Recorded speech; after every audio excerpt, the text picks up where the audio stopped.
Baka against Latvia and Georgia ay makikita na natin mga kapatrol ang very tall starters ng Gilas Pilipinas with Kai Sotto, Junmar Fajardo, Justin Brownlee, Kevin Kimbao, and Dwight Ramos. From now on kasi ay ang mga makakatapat ng Gilas ay lahat mga malalaking teams na ng Europe at ng buong mundo. Una sa kanilang tune-up game ay ang Turkey, pagkatapos ang Poland, dalawang napakalaking teams bago ang kanilang first game sa Olympic qualifying tournament na kung saan dalawang napakalaking teams rin ang kanilang makakatapat, ang Latvia at ang Georgia. At kapag makakalusot ang Gilas, ay naghihintay naman ang Cameroon, Brazil at Montenegro na mas lalong may napakatangkad na mga players. Kaya very obvious rin ang strategy ni Coach Tim Cone. Build a team na kasing laki ng mga makakalaban nating team. At ang key to success ay pagkaroon ng malaking team. At dahil dito, kinuha lahat ni Coach Tim Cone ang lahat ng mga available big men sa Gilas. Led by NBA prospect Kai Sotto, Junmar Fajardo, Japit Aguilar, Carl Tamayo, Mason Amos at Kevin Kimbao.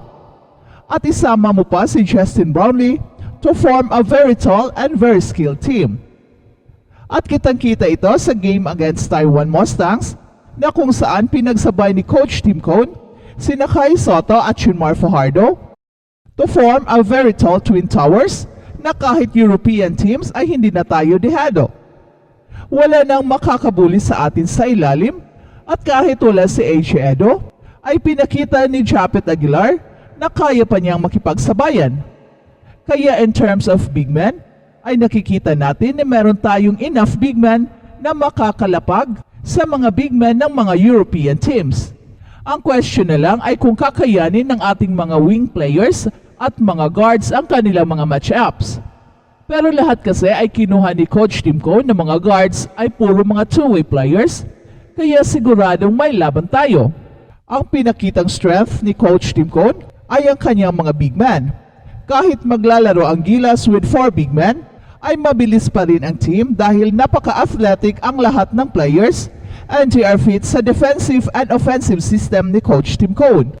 And using Dwight Ramos as the primary ball handler will allow Gilas to play a very huge lineup that I think mas matangkad pa sa ating mga kalaban. In fact, pwede pang lumaki kung ipasok si Japet kasama si Kai, Junmar, Justin at Dwight.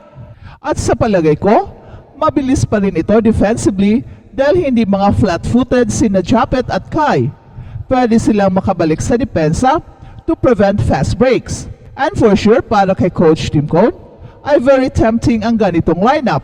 At meron kasing magagamit si Coach ng mga players na pwedeng magsasabay but still being effective. Pero ito ngayon ang napaka-special ng Gilas. Kung hindi uubra ang big lineup, ay pwede namang bumalik sa small ball at si Kai pa rin ang center. Kai Sotto, Justin Brownlee, Dwight Ramos, Chris Newsome at Sergio Perez ang pwedeng ipasok kung gusto ni Coach Tim Cone na bilisan ang laro. Ito ang offensive team ng Gilas at ito ang versatility ng team. Kahit maglalaro ng maliit na lineup, ay malakas pa rin at hindi naman masyadong maliit dahil napakalaki ng ating mga players kahit ang ating mga guards. And when we have Kai Sotto in the middle, ay malaki pa rin ang Gilas. In other words, Coach Tim Cone puts premium on height and versatility. Kaya nung nawala si Jamie Malonzo, ay si Mason Amos ang pinasok, isang malaking shooter, at ang pinalit naman ni AJ Edo ay si Japet Aguilar. Hindi na kasi bano ang ating mga big men, they are all world class, at nag-aabot pa ang dalawang generation na kahit mga bata pa si Kai, Carl, KQ at AJ, ay lahat napaka-experienced players na, kaya lahat ng ingredients to success ay nasa Gilas na. At ang main ingredient ay ang coaching ni Coach Tim Cone. At balitang NBA naman.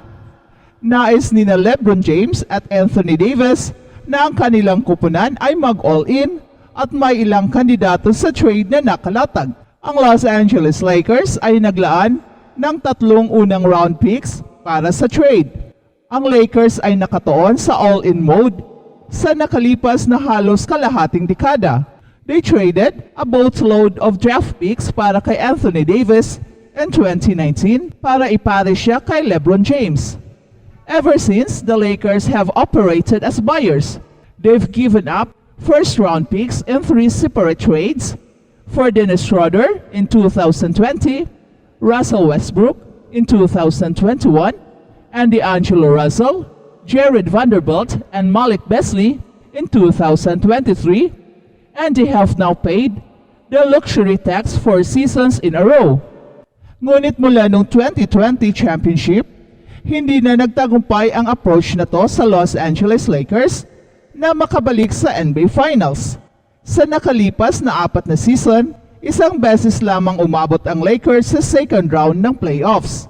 At ito ay lubos na nagpapangilabot kina LeBron James at Anthony Davis tungkol sa mga agaran na pag-asa ng kupunan. Si LeBron James ay 39 years old na at may pagkakataong maging free agent ngayong offseason.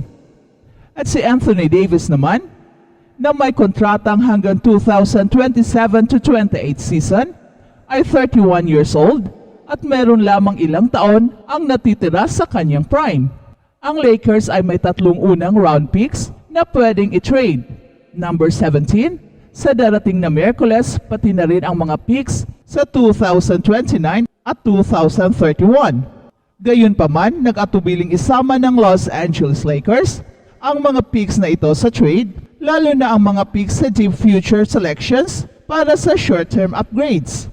Ngunit ayon kay Sam Amick ng The Athletic, mas gusto ni na LeBron James at Anthony Davis na patunayan ng Los Angeles Lakers ang kanilang pagnanais na manalo ngayong linggo sa pamamagitan ng going all-in para sa isa pang elite player. Ang ganitong approach ay may magkaibang resulta sa nakaraan. Ang pag-all-in para kay Anthony Davis ay nagbigay sa Lakers ng isang championship noong 2020.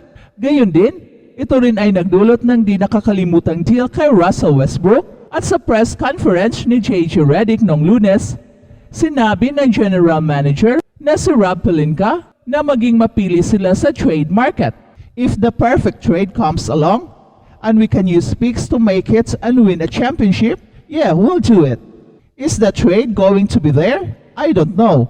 It's harder in the system to find perfect trades. At yan naman ang sabi ni Rob Pelinka. Kahit na ang widespread expectation na manatili sa LeBron James sa Los Angeles Lakers, iniulat ni Amick na labis na nagnanais si King James na manalo at the highest of levels. Kung hindi gagawin ng Lakers ang mga hakbang na inaasahan ni na LeBron James at Anthony Davis, maaring pumili sa LeBron James na umalis sa huling taon ng kanyang kontrata at subukan ang ibang kupunan.